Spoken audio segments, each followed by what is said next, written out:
कल जो अंत में बातें आई थी उसके बारे में फिर से थोड़ा सा चर्चा करके आगे बढ़ते हैं। जिसमें कहा गुरुदेव ने, राजमा ने कहा है कि गुरुदेव कह रहे हैं कि मैं कोई पंथ नहीं बनाता हूँ और जितने भी सब हैं वो पंथ कहलाते हैं। यहाँ पर यह कोई पंथ नहीं है, यह तो सत्संग है। और सत्संग में बैठकर जब हम सच्चे मन से सद्गुरु की वाणी का श्रवण करते हैं, उसके भाव को ग्रहण करते हैं, तो अपने आप ही हम पाते हैं कि हमारे भीतर उसके प्रेम की ज्योति प्रज्वलित होने लगती है। और प्रेम जब जागृत हो जाता है तो किसी से पूछना नहीं पड़ता, अपने आप ही अनुभव में आता है कि जिधर देखूं मैं उधर मेरा प्रभु ही दिखलाई देता है, उसके अलावा कुछ भी नहीं दिखता। कोई दूसरा भाव अच्छा नहीं लगता, कोई विचार अच्छा नहीं लगता। एकमात्र उसी की चर्चा, उसी का सुमिरन, उसी के भाव में मगन रहना। और अक्सर हम सोचते हैं कि तू ही तू दिखलाई देता है, तो इसका क्या अर्थ है। बहुत हमने संकीर्ण अर्थ ले रखा है कि भाई हमें बस केवल सद्गुरु ही सद्गुरु दिखलाई दें, हम तो उनके ही दर्शन करेंगे। किंतु यहाँ पर गुरुदेव ने कहा कि हर रूप में मैं, हर रंग में मैं, रंग मेरे अनेकों। तो सभी रूप में है, सभी रंग में है। और रंग में भी किसी भी रंग में देखेंगे तो अनेकों अनेक रंग में समझ में आने लगता है। और इस संदर्भ में यह बात भी आई थी कि रंग किसके हैं, रंग हैं उसके प्रेम के। अलग अलग रंग हैं और रंग बिरंगा जीवन हो जाता है जब प्राणी उसके प्रेम के रंगों में खेलता है, उठता है, बैठता है, सब कुछ प्रेम पूर्वक करता है। तब धीरे धीरे अपने आप ही उसे उस रूप की भी अनुभूति होती है, जिसे कहा जाता है कि भाव ही उसका रूप है। तो भाव के अनेकों रूप उसे अनुभव में आते हैं। तो हर रूप में यानी हर भाव में उसका ही भाव है और किसी भी प्रकार से प्रेम की अनुभूति होती है, उस प्रेम में वही है। तो संतों के जीवन में ऐसा अनुभव होता है, जब प्यार करने लगते हैं तो अपने आप ही हमें भी वैसा ही अनुभव होने लगता है। और फिर उदाहरण लिया गया कि जैसे कोई व्यक्ति जल में डूबा हुआ है, स्नान कर रहा है, डुबकी लगा रहा है, तो स्वाभाविक है उसे आग का भय नहीं होगा, क्योंकि जब पानी में है तो आग पकड़ नहीं सकती है, पानी ही तो बुझाता है आग को। तो जो पानी में बैठा है, पानी में पूरी तरह डुबकी लगा रहा है, तो उसका अग्नि क्या बिगाड़ेगी। और यह उदाहरण लिया गया था कि जैसे कामाग्नि, क्रोधाग्नि, लोभाग्नि, ये सब अग्नि के ही रूप हैं। तो ये अग्नि उन्हीं को सताती है जिनके भीतर प्रभु का प्रेम नहीं है, प्रभु का भाव नहीं है।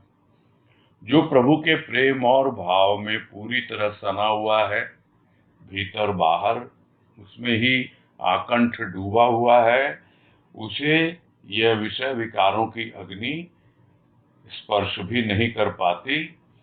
क्योंकि जिस तरह अग्नि और पानी आपस में रह ही नहीं सकते, उसी तरह प्रेम और वासना, कामना, ये सब आपस में रह ही नहीं सकते। तो ये बातें कल आई थी।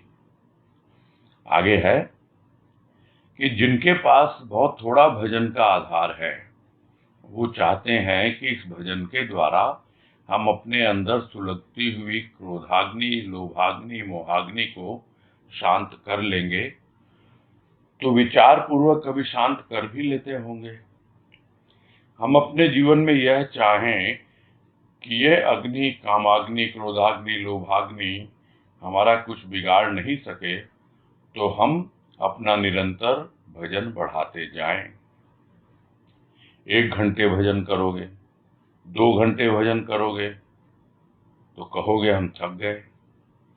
किंतु भाव और याद की शक्ति तुम्हारे पास आ गई तो प्रत्येक पल भजन होगा। भजन यदि बढ़ गया तो हमारा भोजन पूजा, निद्रा पूजा स्वतः होगी। यदि भाव की जागृति हो गई तो तुम्हारा कोई विकार कुछ भी बिगाड़ नहीं सकेगा। यह संतों के अनुभव ने बताया है।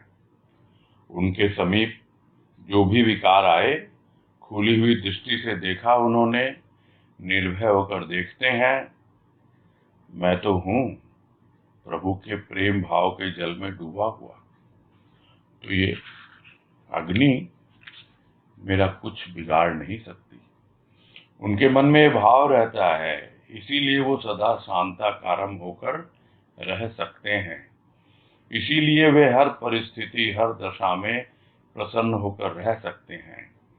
वो ही वास्तव में भगवान की भक्ति के महत्व को समझ सके हैं। तो एक भजन का रूप होता है निरंतर सुमिरन, और वो कोई सुमिरन भी प्रयास के द्वारा नहीं है। जब प्रभु से प्रेम हो जाता है और प्रभु के भाव में जीने लगता है प्राणी, तो अपने आप ही उनका सुमिरन, यादें अपने आप ही निरंतर होने लगती है।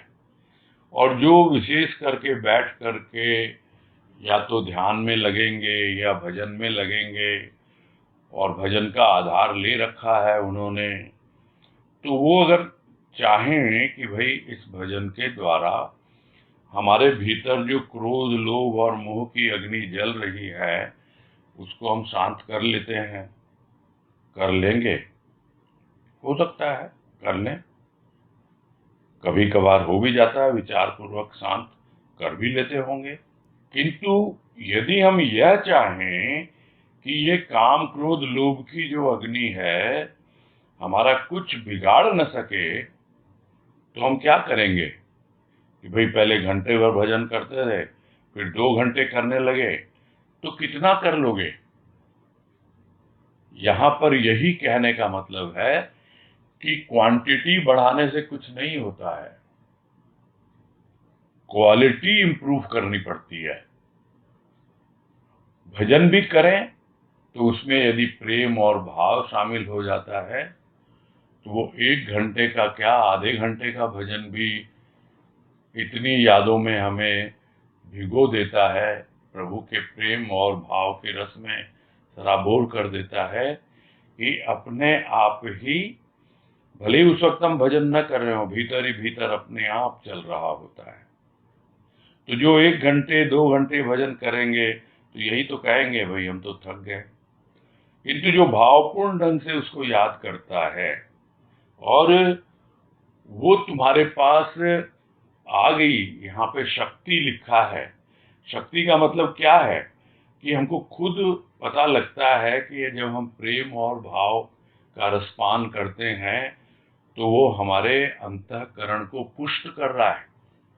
पुष्ट कर रहा है यानी शक्तिशाली बना रहा है। नहीं तो छोटी छोटी बातों में, थोड़े बहुत से काम, क्रोध इत्यादि से हम बहुत जल्दी विचलित हो जाया करते थे। लेकिन जैसे जैसे प्रभु की याद में, उसके भाव में जीने लगते हैं तो फिर एक शक्ति आती है और हम उन विकारों से विचलित नहीं होते और हमारा भजन भी प्रत्येक पल यानी निरंतर चलता रहता है। तो भजन यदि बढ़ भी गया तो क्या होगा, हम कैसे समझेंगे? समझेंगे कि भले ही हम भोजन कर रहे हैं तो वो भोजन भी भजन बन जाता है, वही पूजा बन जाता है। भले ही हम मुख से खा रहे हैं किंतु हमारे मन में तो प्रभु का भाव ही है, उसका प्रेम ही है।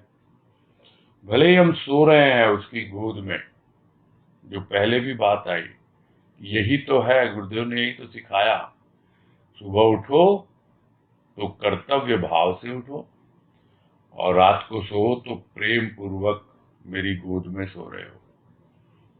तो जब सोता है तो भी वो उसकी पूजा है, उसका भजन है, और जब जागता है, कर्तव्य करता है, जो कुछ भी कार्य करता है प्रभु का समझ के, उसकी दी हुई है सेवा वो कर रहा हूँ, कर्तव्य क्या है? कर्ता का पन ही नहीं है, यानी मैं करता नहीं, करने वाला तो मेरा प्रभु। मैं तो एक निमित्त मात्र हूँ, यंत्र मात्र हूँ। चला जा रहा है हाथ पैर, किंतु भीतर में उसका प्रेम और भाव बना हुआ है। बाहर यंत्र है और भीतर में मंत्र है। यह मंत्र कोई रटने का नहीं है, यह मंत्र है मंतर, यानी मन तर रहता है उस भजन से जो प्रेम और भावपूर्ण ढंग से किया जाता है। बाहर की गतिविधि महत्वपूर्ण नहीं होती है, भीतर अपने आप ही निरंतरता आ जाती है। तो यदि भाव की जागृति हो गई तो तुम्हारा कोई विकार कुछ भी नहीं बिगाड़ सकेगा। ये संतों का अनुभव है, और उन्होंने बताया है अपना अनुभव। और जिस किसी ने भी इसको अनुभव किया है तो वो क्या करते हैं? बिगाड़ नहीं सकता मतलब पहले हम भयभीत होते हैं, और यह बिल्कुल स्वाभाविक है। हम जिससे भयभीत होते हैं तो वो हमारी मानसिक स्थिति देखता है और उसके आधार पर ही वो हम पर आक्रमण कर देता है। ये कोई बाहर का आक्रमण नहीं है, ये भीतर का है। हम विकारों से यदि भयभीत होंगे तो वो हमारे ऊपर करेंगे आक्रमण, और यदि हम यह समझेंगे कि हमने विकारों को जीत लिया है तो स्वाभाविक है आक्रमण होगा ही, क्योंकि जीत और हार का फैसला तो युद्ध के द्वारा ही होता है। तो यह तो देखा गया है, कितने इतिहास में उदाहरण भरे हुए हैं कि जिन्होंने अहंकार किया कि भाई हमने तो अपने विकारों पे विजय प्राप्त कर ली, बहुत जल्दी ही वो उनसे प्रभावित हो गए और उनका अहंकार भी चूर चूर हो गया। यहाँ पर यह बात नहीं है। विकार कुछ नहीं बिगाड़ सकते का मतलब क्या? कि विकार आएंगे, होंगे, और हम किस भाव में जी रहे होंगे कि भाई हम तो प्रभु के प्रेम में हैं, हम तो प्रभु के प्रेम और भाव के जल में डूबे हुए हैं। वनीता, आवाज आ रही है? जो बात चल रही है वो यही है कि जो प्रभु के प्रेम और भाव के जल में अगर डूबा हुआ है तो विकार देख लेते हैं पहले से ही कि अब यहाँ पे हमारी कुछ चलेगी नहीं। और जो प्रभु के प्रेम और भाव में जीता है वो तो उसी में मगन है। भले ही लोग कहते हो कि ये क्या है विकार, ये रिपु है। रिपु, रिपु माने क्या हुआ? शत्रु। क्या शत्रु है ये? अगर आप किसी से बैर मूल लोगे तो स्वाभाविक है वो हमेशा ताक में रहेगा कि कब इसको धर दबोचूं। लेकिन आपका उससे कोई बैर ही नहीं है। प्रभु का जो भक्त होता है, जो प्रेम भाव में जीता है, वो हमेशा याद रखता है वो कबीरदास की जो वाणी है कि कबीरा खड़ा बाजार में मांगे सबकी खैर, ना काहू से दोस्ती ना काहू से बैर। कोई बैरी नहीं है हमारा और कोई दोस्त भी नहीं है। जो भी है हमारे भीतर है, हम उस जीवन को जी रहे हैं। अगर कोई दोस्ती किसी से करेंगे तभी तो उसके जो बैरी होंगे वो आ जाएंगे, बैर मोल ले लेंगे हम उससे। ये तो भौतिक जीवन में देखते ही हैं हम। एकदम तटस्थ होकर, निष्पक्ष होकर के प्रभु के प्रेम और भाव में जीना है, तब हमें समझ में आएगा कि वास्तव में जो प्रेम और भाव के जल में डूबा हुआ है, ये विकार उसके समीप फटकते ही नहीं, कुछ बिगाड़ भी नहीं पाते हैं। तो उनके समीप जो भी विकार आए तो संतों ने क्या किया? देखा, खुली हुई दृष्टि से देखा और बिल्कुल भयभीत नहीं हुए, निर्भय होकर देखते हैं और समझ में आ जाता है विकारों को भी, भाई इसको मुझसे कोई सरोकार नहीं है, कोई लेना देना नहीं है, यह तो प्रभु के प्रेम भाव में डूबा हुआ है, तो कुछ नहीं बिगाड़ सकते। तो ऐसे जो संत होते हैं और प्रेरणा देते हैं, उनके मन में तो हमेशा यही भाव रहता है और यही कहते हैं, और इसीलिए वो सदा शांताकारम होकर रहते हैं, जिसको हम कहते हैं शांताकारम प्रभु भुजंग शयनम, यानी शेष नाग की सैया पर लेटे हुए हैं। किंतु यहाँ तो यह बात शुरू से हो रही है कि वो तो जल के अंदर रह रहे हैं। कौन से जल में? प्रेम और भाव के जल में। इसीलिए सदा उनके साथ ठंडक बनी रहती है, शांति बनी रहती है। हर स्थिति परिस्थिति में, हर अवस्था में शांत होकर, प्रसन्न होकर रह सकते हैं जो प्रभु के प्रेम और भाव में जीता है। और ऐसे ही लोग वास्तव में भगवान की भक्ति का जो महत्व है उसको समझ सके हैं और सकते हैं, सकेंगे, कुछ भी कह लें। यानी यह एक ध्रुव सत्य है कि जो प्रभु की भक्ति का आनंद उठाना चाहता है उसे प्रेम और भाव के बिना नहीं तो कितनी देर, थोड़ी देर करेगा, कुछ भी पाठ करेगा, कुछ भी भजन करेगा, कुछ भी ध्यान में बैठेगा, कितना होता है, नहीं हो पाता है। और इसीलिए अपने आप को भक्त तो कहते हैं, किंतु भक्ति के महत्व को कितना समझ पाते हैं, कितना उस भक्ति को जी पाते हैं। किंतु जो प्रभु के प्रेम और भाव में जीते हैं और उसमें आकंठ डूबे हुए हैं और उसी से हमेशा सराबोर रहते हैं, वे ही वास्तव में भगवान की भक्ति के महत्व को समझते हैं और समझाते भी हैं, लोगों तक पहुंचाते भी हैं संत महापुरुष कि देखो भगवान की भक्ति करनी हो तो ऐसे करनी है। तुम आगे है, संत यह भी चाहते हैं आज तुम्हारे हृदय में थोड़ा सा प्रेम जागा है तो इसे और अधिक बढ़ा लेना और इसे बढ़ाकर संसार की चिंता मिटा लेना। जितना तुम्हारा प्रेम, विश्वास, आनंद बढ़ता जाएगा, अपने आप ही भगवान तुम्हारे निकट आता जाएगा। संसार व सांसारिक भाव अपने आप ही तुम्हारे चित्त से निकलते जाएंगे। सद्गुरु ने कहा, रहना तो इसी संसार में है, परंतु संसार को अपने भीतर नहीं आने देना है। संसार तो ऐसा सागर है जिसमें से तैरकर तुम्हें परमात्मा तक पहुंचना है। बीच में अगर समुद्र नहीं होता तो तुम कैसे तैरते और कैसे उस तक पहुंचते? परमात्मा तक पहुंचने के लिए ही यह भाव सागर है। पहुंचाएगा कौन? पहुंचाएगा वही जो या तो तैरना जानता हो या सतगुरु के चरण रूपी जहाज में बैठ जाए या भजन रूपी जहाज में बैठ जाए।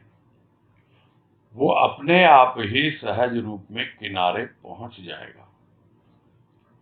तो दो तरह का भजन होता है, एक तैरना, दूसरा चरण रूपी जहाज में चढ़ना है। जो तैरते हैं उसमें परिश्रम होता है। उनके मुख से भी सुना जाता है, हर समय तो भजन नहीं होता, हर समय तो भगवान के आगे भी नहीं बैठा जा सकता। हर समय भजन करोगे तो संसार के कार्य कैसे करोगे? अपने संसार के कर्तव्य कर्म को न करो तो भी शरीर के स्थूल कर्म तो करने पड़ते ही हैं।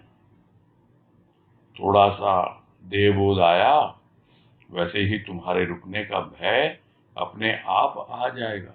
तो प्रेम और भाव का महत्व समझाया और संत यह भी समझाते हैं और चाहते हैं कि भाई थोड़ा सा भी प्रेम अगर जागा है ना तो उतने से तुम संतुष्ट मत हो जाना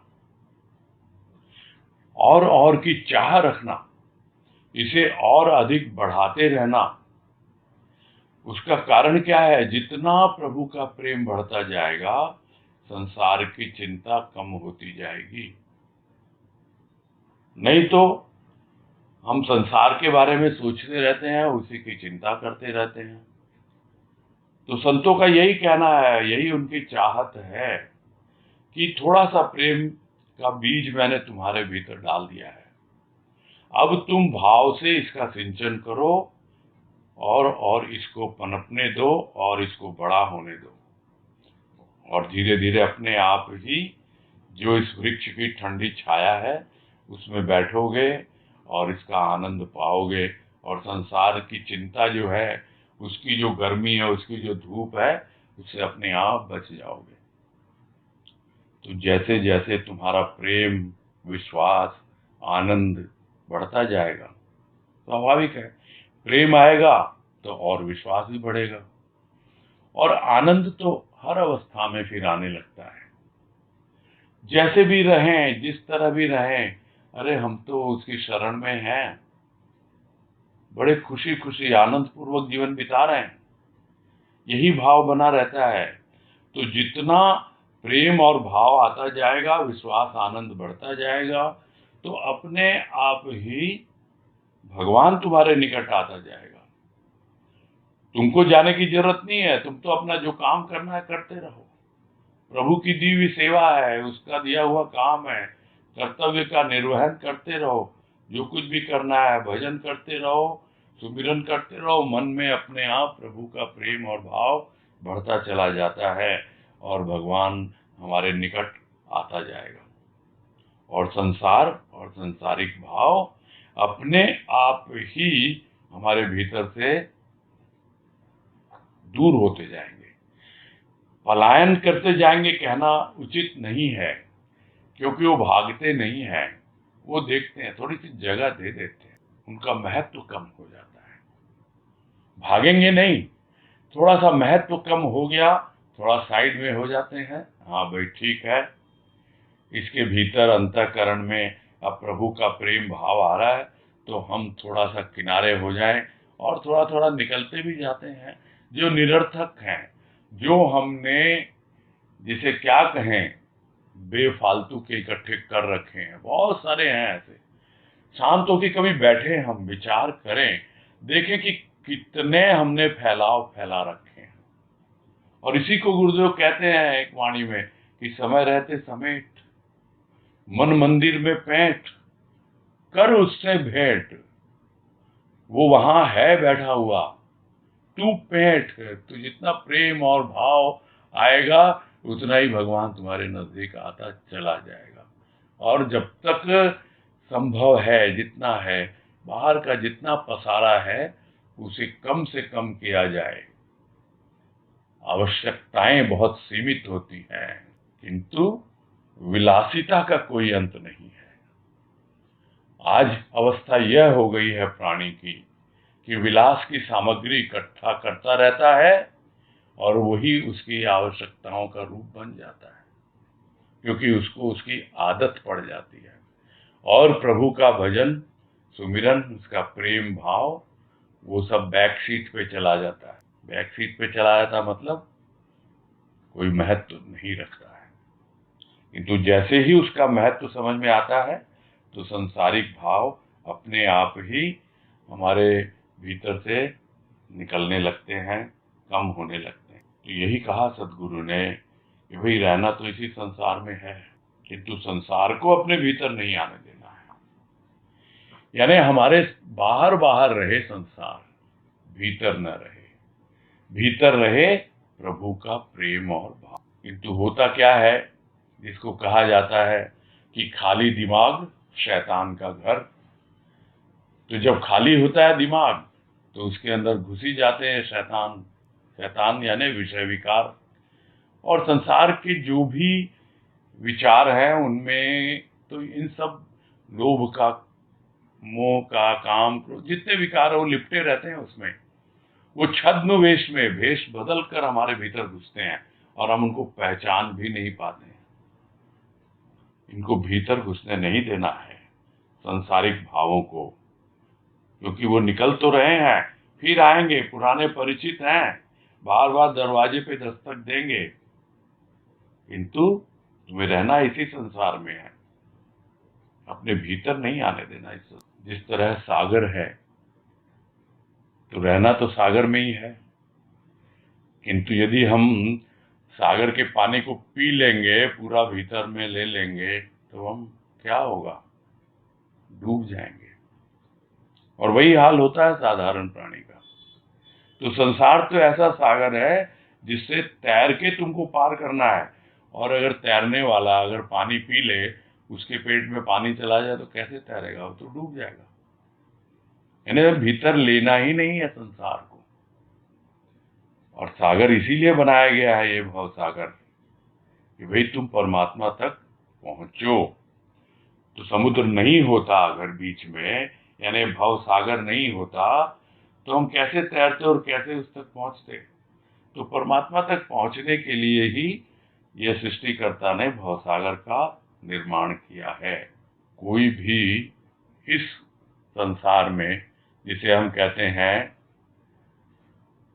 पृथ्वी लोक, मृत्यु लोक, कुछ भी नाम दें हम इसका, जब तक यहां नहीं आता इस धरा पर, तब तक वो परमात्मा तक नहीं पहुंच पाता है, भवसागर से पार कर नहीं पाता।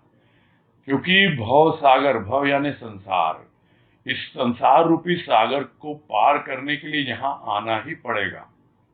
कोई भी हो, भले ही देवता ही क्यों ना हो, उनको भी किसी न किसी रूप में आना पड़ता है यदि उनको परमात्मा तक पहुंचना है। जब उनका कार्य पूरा हो जाता है, वे भी इस धरा पर आते हैं। और एकमात्र यही लोक ऐसा है जो उन्हें मुक्ति दिला सकता है। भवसागर पार करना मतलब क्या?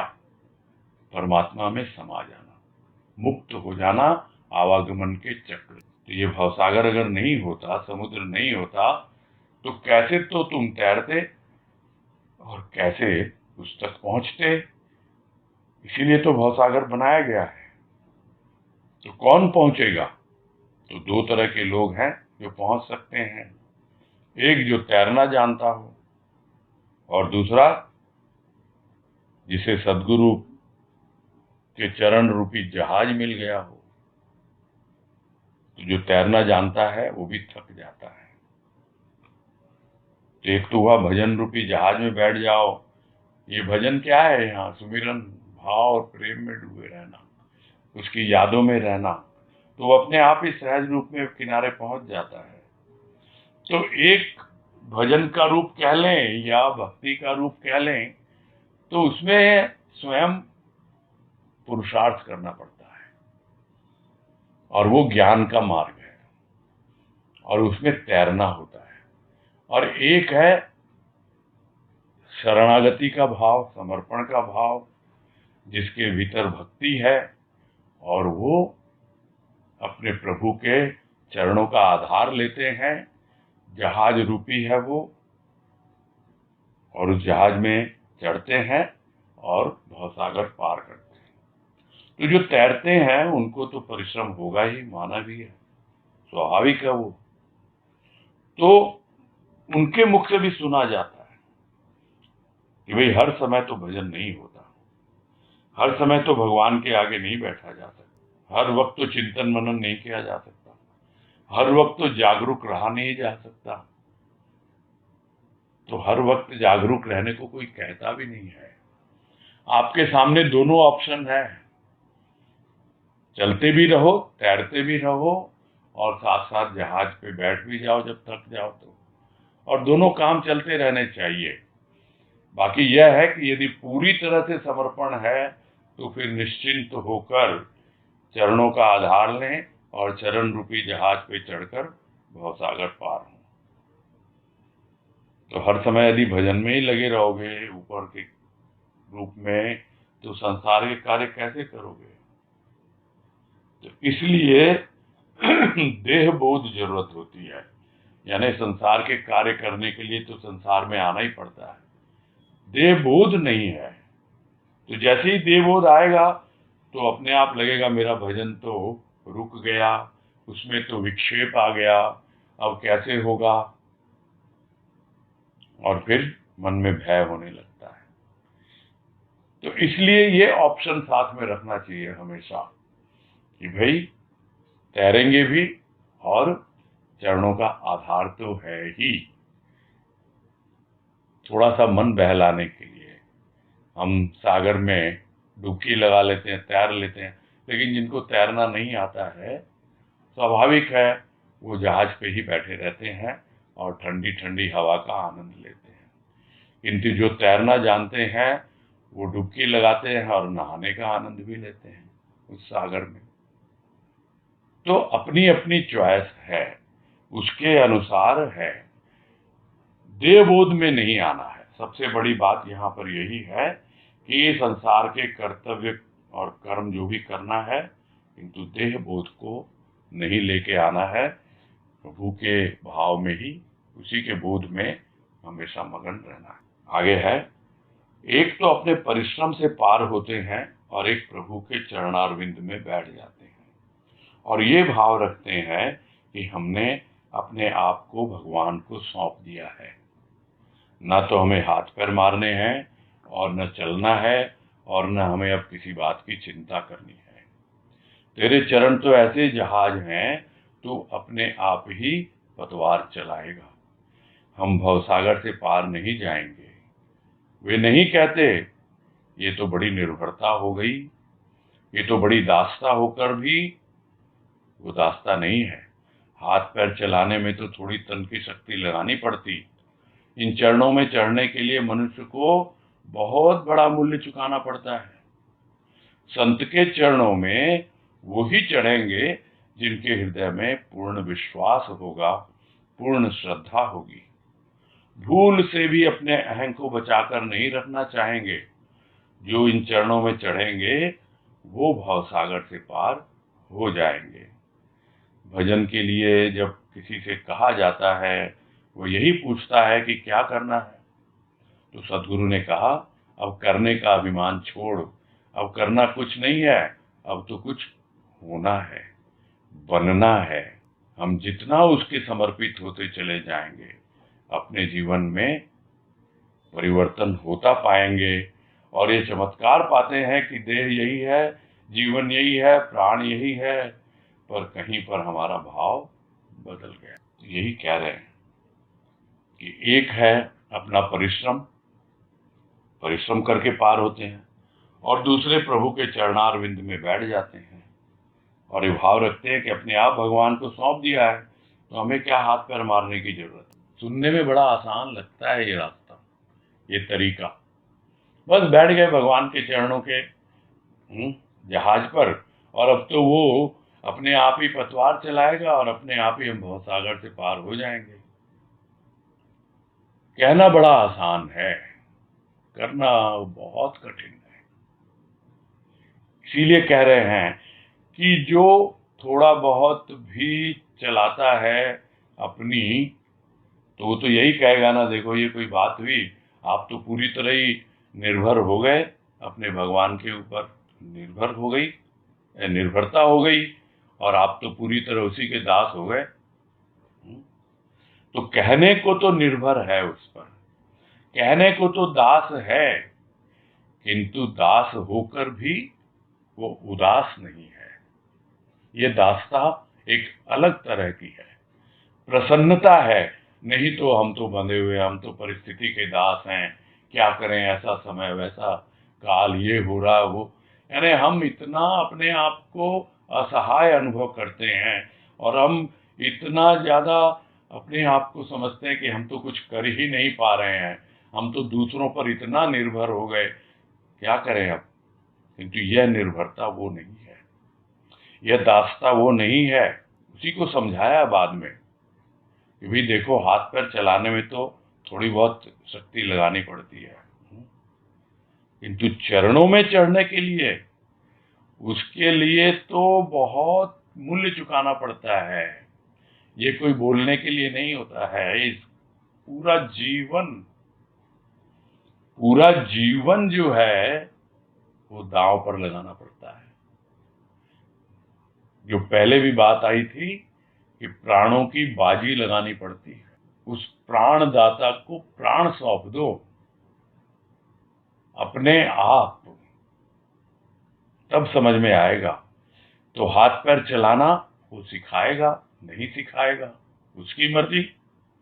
शक्ति लगानी है या नहीं लगानी है वो भी उसकी मर्जी। किंतु यह तो अवश्य है कि चरणों में चढ़ने के लिए बहुत बड़ा मूल्य चुकाना पड़ता है।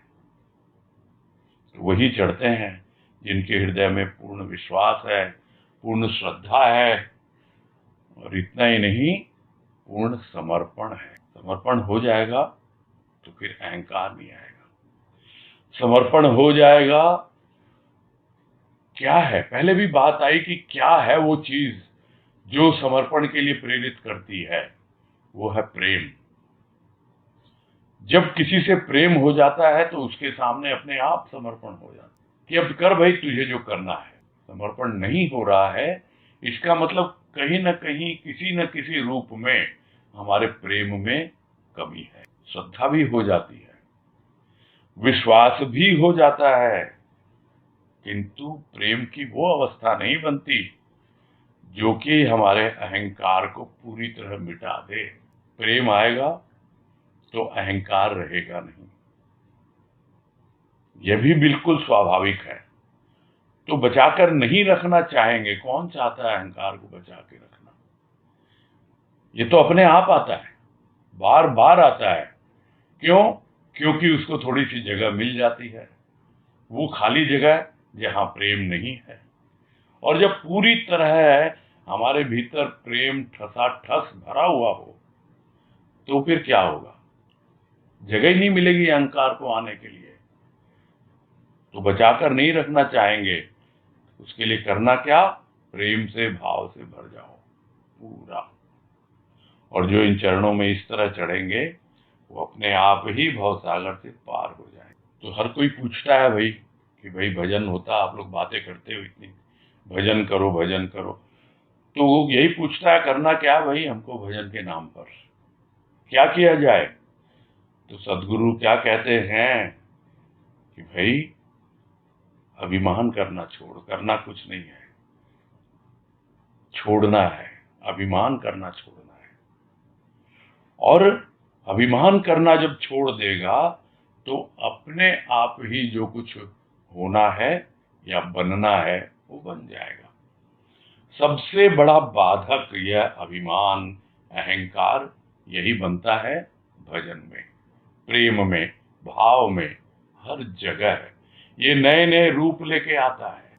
जो बात रामनवमी को भी आ रही थी, ये क्या है? दशानन, अहंकार का रूप रावण।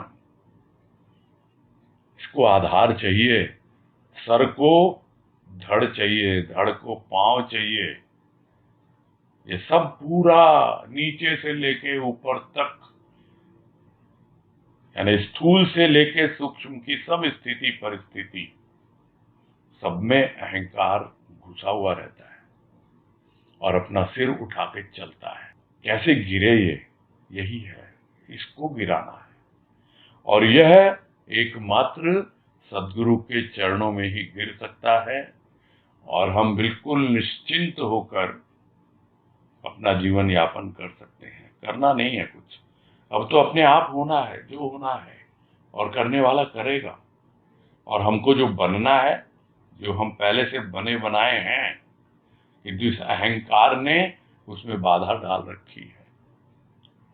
तो जितना हम उसको समर्पित होते चले जाएंगे, अपने आप ही हम पाएंगे कि हमारे जीवन में परिवर्तन हो रहा है। और ये एक चमत्कार है कि देह यही है, जीवन यही है, प्राण यही है, पर कहीं पर हमारा भाव बदल गया है। तो यही कह रहे हैं अब कि कल तक हम तुमसे विमुख थे, आज तुम्हारे सम्मुख हुए। जीवन में वही गति आती है जैसे कि पूर्णिमा के चांद के सामने अपने आप में हिलोरें उठती हैं। कोई प्रयत्न करके चाहे कि मैं समुद्र में ज्वार लाऊंगा या भाटा लाऊंगा, समुद्र में ज्वार भाटा नहीं आ सकता। किंतु ये कुदरत का करिश्मा है कि जैसे चंद्र आकाश में आता है और वैसे ही समुद्र में उल्लास बढ़ता है और अपने आप ही समुद्र में ज्वार आने लगता है। इसी प्रकार जिस प्राण में, जीवन में सदगुरु के चरणों का जितना प्यार बढ़ता जाएगा, उसका उतना उतना भाव बढ़ता जाएगा, आनंद बढ़ता जाएगा। वह अपने अंतर में उठती लहरों को देखेगा तो उसमें स्नान करने पर उसके भी जन्मों के, कर्मों के विकार होंगे, वे सहज रूप में धुलकर समाप्त हो जाएंगे।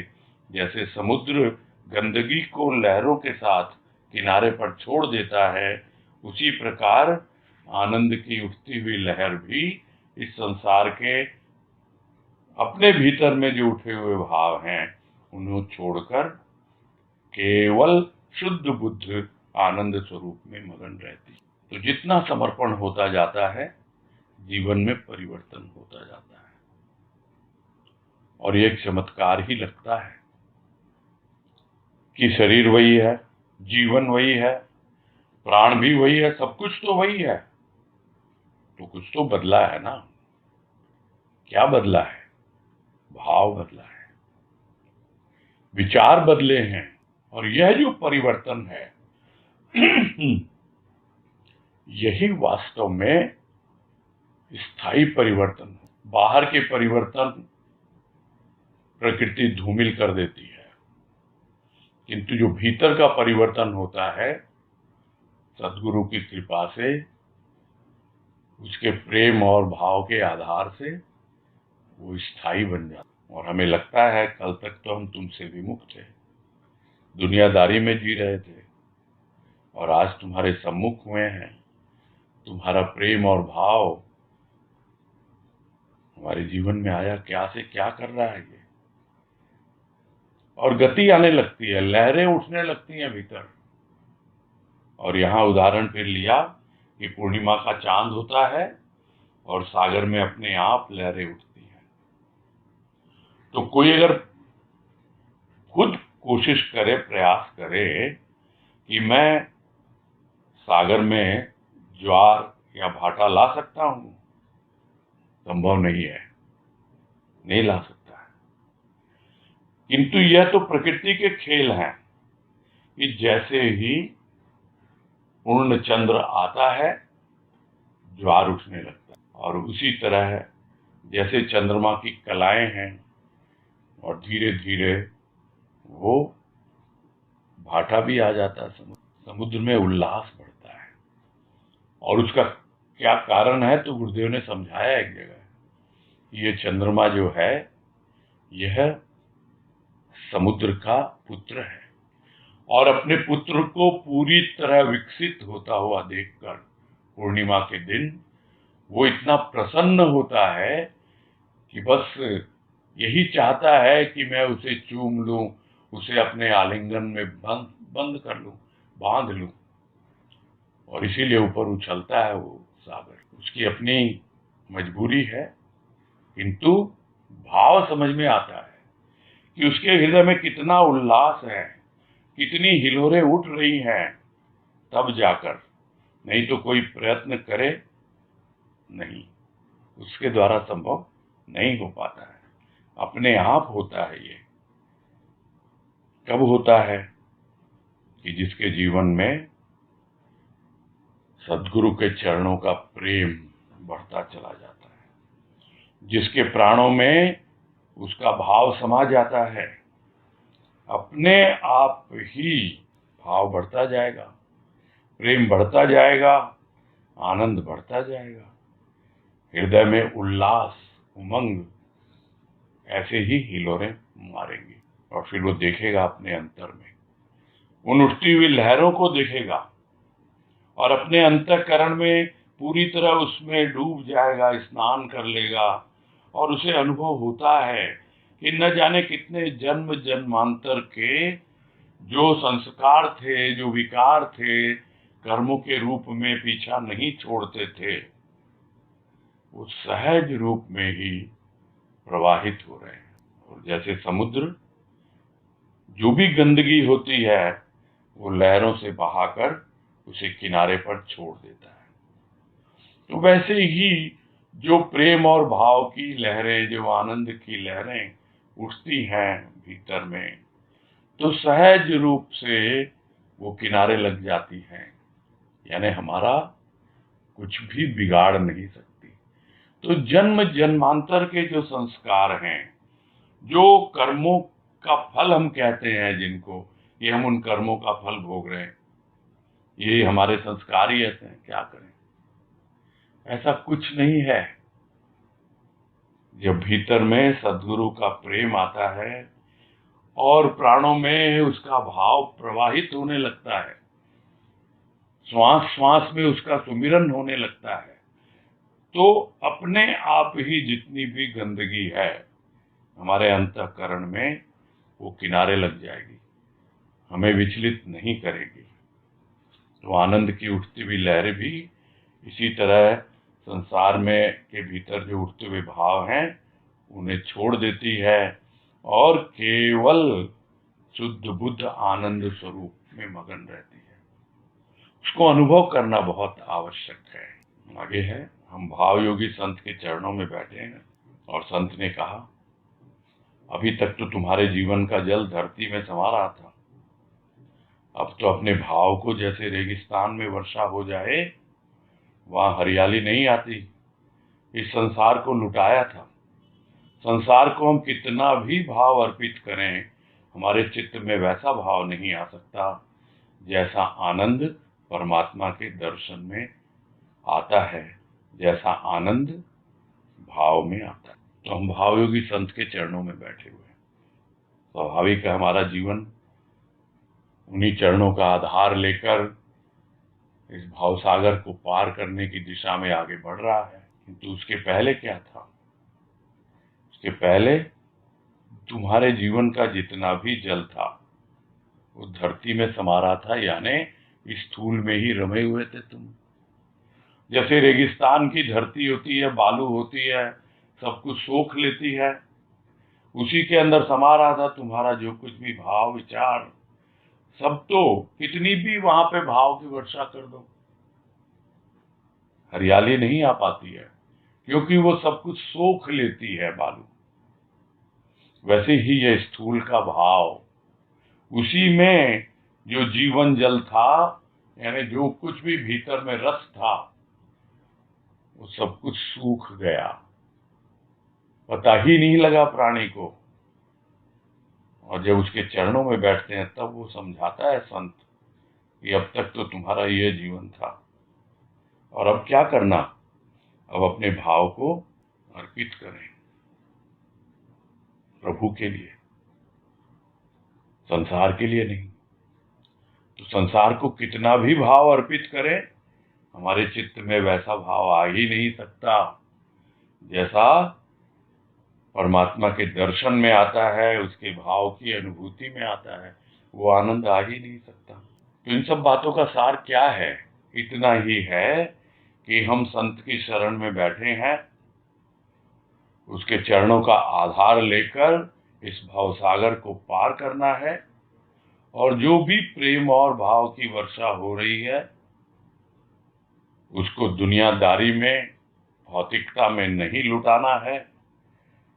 हमें तो अपने भीतर हरियाली लानी है, और जितना भी हम भाव अपने प्रभु को अर्पित करते जाएंगे और हम उसके प्रेम और भाव से भरते चले जाएंगे, और यही जीवन होता है एक बार। तो जो बीत गई सो बीत गई, किंतु अब भी तेरा आधा लोटा खाली हुआ होगा, चौथाई लोटा खाली हुआ होगा। एक बूंद भी यदि तेरे जीवन की बाकी है तो उसे भी तू अपने प्रभु को अर्पण कर दे। जीवन के अर्पण करने में हम एक भी वस्तु अर्पण करते हैं तो वो सहस्र गुनी हो जाती है। अगर एक बूंद जल भी तू उस प्रभु के लिए बहाएगा, यदि एक क्षण भी भजन में बिताएगा, तो वो प्यारा परमात्मा तुझे संपूर्ण स्वीकार करेगा। तो कितना भी संसार को हम अर्पित कर दें वो भाव आता नहीं है। जो प्रभु के प्रेम में आता है, उसके जीवन में आता है, तो हम कहेंगे भाई बहुत तो जीवन बीत चुका है हमारा, हमने तो पता नहीं कितना संसार में लुटा दिया। क्या लुटा दिया? ये लोटा जो था तो भरा हुआ, क्या भरा हुआ था उसमें? उसमें समय भरा हुआ था। उस समय को तो हमने लुटा दिया संसार में। तो उसके बारे में क्या सोचते हो? जो बीत गई सो बीत गई। हो सकता है अभी आधा लोटा खाली हुआ होगा, हो सकता है चौथाई खाली हुआ होगा। अरे भाई एक बूंद भी यदि जीवन की बाकी है, जो भी समय है उस समय को अपने प्रभु को अर्पण कर दो। एक बूंद भी, यानी थोड़ा कुछ भी हमारे पास है वो हम अर्पित कर दें, उसमें नहीं, यानी पूरा अर्पित करके हम भीतर से खाली हो जाए। सारा समय तुम्हारा है प्रभु, सब कुछ, पूरा जीवन तुम्हें अर्पित है। अब मेरा अपने जीवन पर कोई अधिकार नहीं है। जो भी समय है तू जैसे मुझे आगे चलाना चाहे, बिताना चाहे इस समय को, तेरी मर्जी। तो अगर हम अर्पण करते हैं इस प्रकार अपने जीवन को, तो अपने आप ही हमें अनुभव होता है कि वो खाली रहने नहीं देता है, फिर भर देता है। एक बूंद डाली थी, भाव की अनुभूति हुई, आंखों से 2 बूंदें टपकी, किंतु कितना भाव उसने भीतर भर दिया। इतनी बड़ी कृपा होती है, सहस्र गुना करके वो लौटाता है। एक बूंद जल भी यदि प्रभु के लिए बहाएगा और एक क्षण भी भजन में बिताएगा, तो प्यारा परमात्मा संपूर्ण रूप से स्वीकार कर लेगा। वो तो तुम्हारी चाह देखता है और कुछ नहीं देखता। वो तैयार बैठा है हमें अपनाने के लिए। अगर कमी है, कमजोरी है कुछ, तो हमारी ओर से ही है। बस यही पूरा करते हैं। नीतू गुप्ता। हरिओम भैया। हाँ हरिओम, बोलिए। हाँ, ये जो आप पूरा सुनाया ये बहुत अच्छा लगा भैया, आज बहुत ही अच्छा लगा। पता नहीं क्यों मन कृतकृत हो गया और उसको आभार व्यक्त करने का मन हुआ थोड़ा सा। तो उसका कोटि कोटि धन्यवाद देना चाहते हैं कि वो मेरे जीवन में आया। बस यही थोड़ा सा क्वेश्चन के आंसर तो वो दे ही देता है और दे रहा है, उसका आभार व्यक्त करने का मन हुआ गुरुदेव को। ठीक है, अच्छी बात है, कृपा है उसकी, सभी पर है, सभी पर कृपा है। हाँ नहीं, सभी पर रह सकती है, बात बिल्कुल सही है। भीतर से मन थोड़ा सा हो गया था कि उसका आभार कैसे व्यक्त करे, तो उस मन हुआ थोड़ा सा उसका आभार कोटि कोटि भीतर से, कि हमारे पास कुछ है नहीं देने के लिए। वो जो लेना चाहता है वो स्वयं ये लेता है। उसका बहुत बहुत धन्यवाद भैया, बहुत बहुत धन्यवाद। हाँ, कृपा है उसी की। ठीक। हरिओम हरिओम हरिओम। हाँ, शकुंतला झुनवाला। हरिओम भैया। हाँ हरिओम, बोलिए। भैया ये 83 पेज पे है, इसके पहले वाले पेज पे है कि ये तो बड़ी निर्भरता हो गई, ये तो बड़ी दासता होकर भी वो दासता नहीं है। ये मेरे समझ में नहीं आया। भाई अगर आप उसके चरणों के ऊपर निर्भर हो जाते हो कि भाई मुझे तो भवसागर पार करना है, चरण रूपी जहाज है, मैं तो उस पर बैठ गया, मैं तो भाई उसकी दासता स्वीकार करता हूँ, मैं तो उसका दास हूँ, जैसे वो चलाए मुझे वैसे ही मुझे चलना है, तो कुछ लोग यही कहेंगे ना, भाई अरे तुम्हें कुछ नहीं करना है क्या है, तुम तो एकदम उसी के ऊपर निर्भर हो गए, वो जैसे चलाएगा, तुम्हारी अपनी स्वतंत्रता क्या हुई, क्या तुमको कुछ नहीं करना। और ये बहुत बड़ी विडंबना है।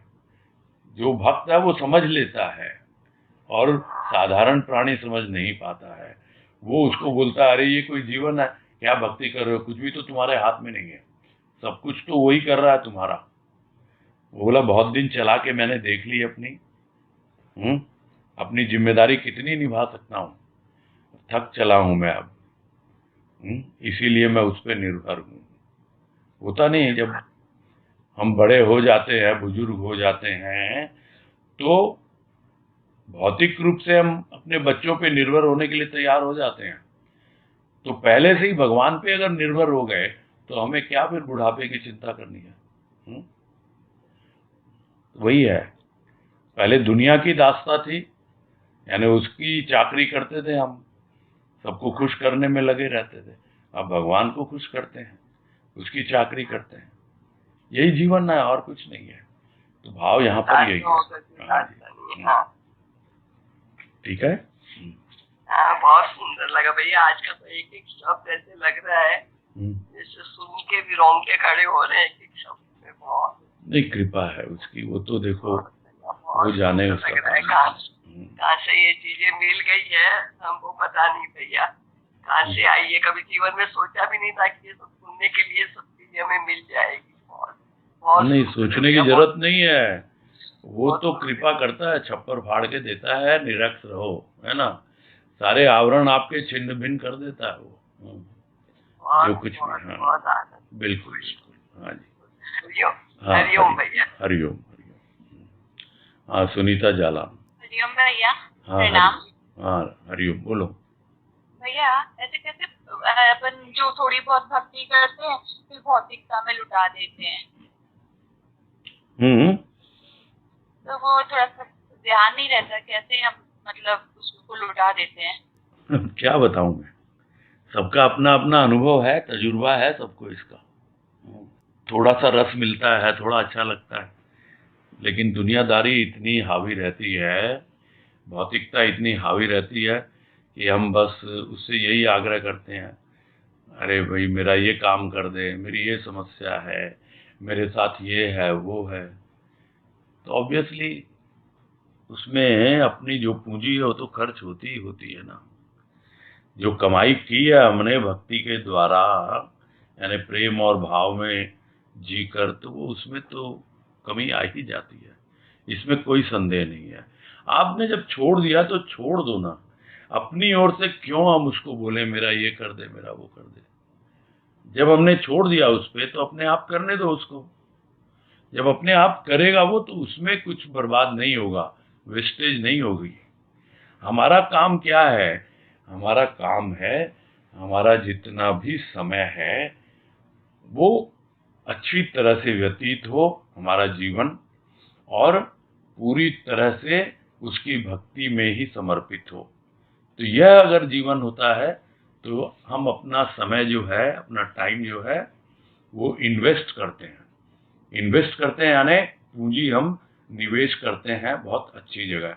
समय से बड़ी कोई पूंजी नहीं है। और जब इस तरह की बातें होती हैं तो एक तो हमारा ध्यान भटकता है, और दूसरा वो इन्वेस्ट नहीं होता, वो वेस्ट होता है। अपनी पूंजी हम वेस्ट करते हैं, समय उसमें बर्बाद करते हैं। बस ये बात समझ में आ जानी चाहिए, और कुछ नहीं है। ठीक है। हाँ भैया। हाँ। हाँ भाई, तनुश्री बोलो। प्रणाम भैया। हाँ, नमस्कार, बोलो। ये एक प्रश्न मन में आ रहा था कि एक तो हम उससे प्रार्थना करते हैं कि जिससे हमारे ये विकारों से हमें बचाओ, या मतलब हमारा ये जो मन चंचल है उसको रास्ते पे लाओ, हम उससे प्रार्थना करें। और एक ये भाव होता है कि हम सबको छोड़ दे, हमें क्या मालूम हमें किससे बचना है, या जो भी हमारे लिए यथा योग्य है वो कर ही रहा है, तो हम क्या करें वास्तव में, दोनों में से क्या अप्रोच रखें? दोनों चलते हैं साथ साथ।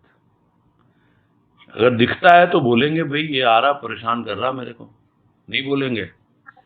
हाँ। हाँ, और अगर नहीं दिखता है तो उस पर छोड़ ही रखा है हमने, वो अपने आप संभाल ही रहा है, वो आने ही नहीं देगा। अच्छा।